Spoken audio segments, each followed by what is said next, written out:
Kids, dogs, boats, nice furniture. What do they all have in common? Well, I don't really know because I don't have any of them, but I do know that they all fit nicely in a big SUV with 3 rows of seats, a V6, and plenty of towing capacity. American families say they need mid-size SUVs in the $30,000 to $40,000 range, so they should check out the 2020 Kia Telluride. It's upscale without being too expensive, and honestly, right now, it's one of the best values among all new SUVs. I'll show you which trim Car Gurus recommends and all the fun features Kia put into this stylish white box. But first, let's take a look at it.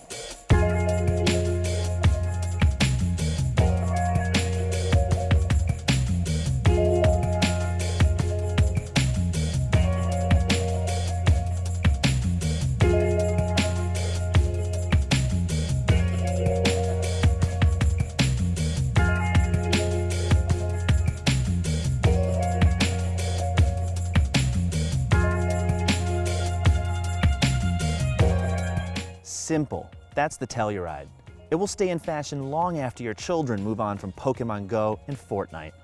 While the residents of the tiny Colorado ski town get free advertising, you get a blend of rectangles and smooth contours.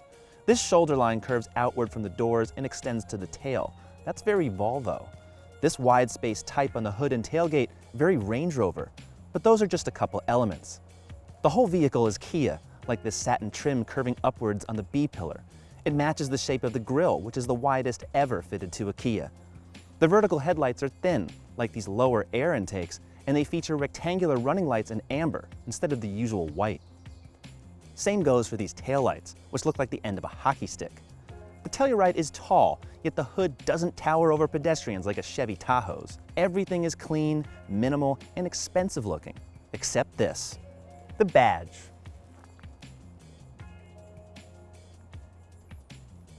Ugh, this badge. It's the same badge Kia has used since the 1994 Sophia. Even 10 years ago, the best thing Kia could offer was a great warranty. Now the whole company has done a 180. The cars are seriously good. But this represents the old Kia, and it doesn't belong on a vehicle costing nearly 50 grand. The EX and above trims, when they're painted a lighter color, honestly have the look of a Mercedes GLE. Alright, the lower pieces of the dash and doors are hard plastic, the wood is fake. But the texture and fit are very convincing for this price. My SX has the Prestige package, which adds Napa leather with these mountain peaks stitched into the seat backs and a very soft headliner. The silver buttons on the dash, the gloss black center console, these big grab handles with toggle switches for the heated and cooled seats, it feels well built. Head to the back seat, which either offers a bench or these captain's chairs. I've got heated, ventilating, and reclining seats. I got my own USB port over here. I got climate and a moonroof up here, and so much legroom that even George Kennedy could recline back here.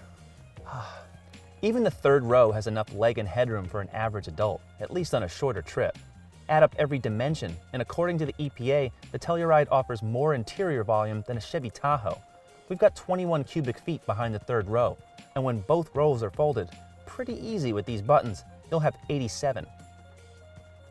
About the price, the Telluride starts under 32 grand. And like the Volkswagen Atlas, that's a lot of truck for the money. And Kia doesn't make the base LX look cheap from the outside. But inside, the smaller screens and the center stack look a bit bland. If you want a widescreen, and at Car Gurus, we do, get the Telluride EX with all-wheel drive. It's $40,135 with destination. You get 3-zone climate, heated and ventilated front seats, leather, a power tailgate, and a smarter navigation system. Now, that's an incredible value, and it's why it's the Car Gurus recommended trim. But if you can spring a little more for our test car, the SX, you can get a fully loaded Telluride for just 7 grand more. This is a 10.3-inch touchscreen that's quick and easy.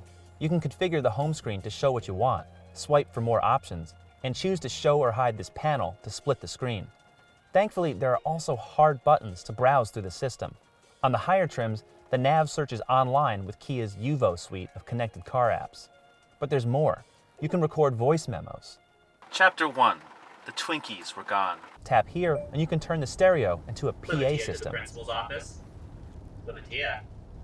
Quiet mode sends all the sound to the front, but you don't want that. In the SX, there's an amazing Harman Kardon stereo with some of the best surround processing I've heard. But this may be the most innovative. Lots of cars have side cameras, but the Telluride uses these to show your blind spot right here in the instrument panel. Oh, hey-oh!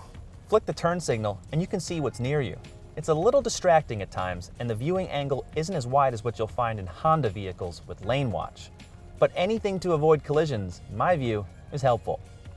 Nearly every safety feature comes standard, including conventional blind spot monitoring, lane keep assist, forward emergency braking, and adaptive cruise. That's a great value. A 3.8-liter V6 comes standard with 291 horsepower and 262 pound-feet of torque, sent through an 8-speed automatic transmission. Front-wheel drive is standard on all trims, with all-wheel drive a $2,000 option. The engine pulls strong and hard, but when you get on the gas too quickly, the transmission can be too slow to respond, and then it shifts rougher than it should. Put it in sport mode and it's much better. But compared to European SUVs of this size, the Telluride feels just as big as it is. It dives when braking, and you will not want to make any sudden movements. Kia's torque vectoring helps the Telluride in tight corners, and the all-wheel drive lock can split the torque 50-50 when you're on slippery terrain. But the Telluride wants to just ride, and on long cruises, it's very good. Fuel economy is EPA estimated at 19 miles per gallon city, 24 highway, 21 combined. The front-wheel drive trims, which you probably won't want, get slightly higher numbers. I've been averaging 20 miles per gallon, and unlike those German SUVs, this takes regular gas. Is the 2020 Kia Telluride a good value? All day. It's better equipped and nicer inside than a VW Atlas or a Honda Pilot. All in, you're talking 47 grand. Now, the Kia badge is a turnoff. Can't ignore it, but I will look past it because the Telluride is one of the best new SUVs I've driven this year. And honestly, with all that technology and the beautiful interior inside, you can't ignore it. For more details, check out my full review at cargurus.com and subscribe to our YouTube channel to watch more video reviews. Thanks for watching. We'll see you next time.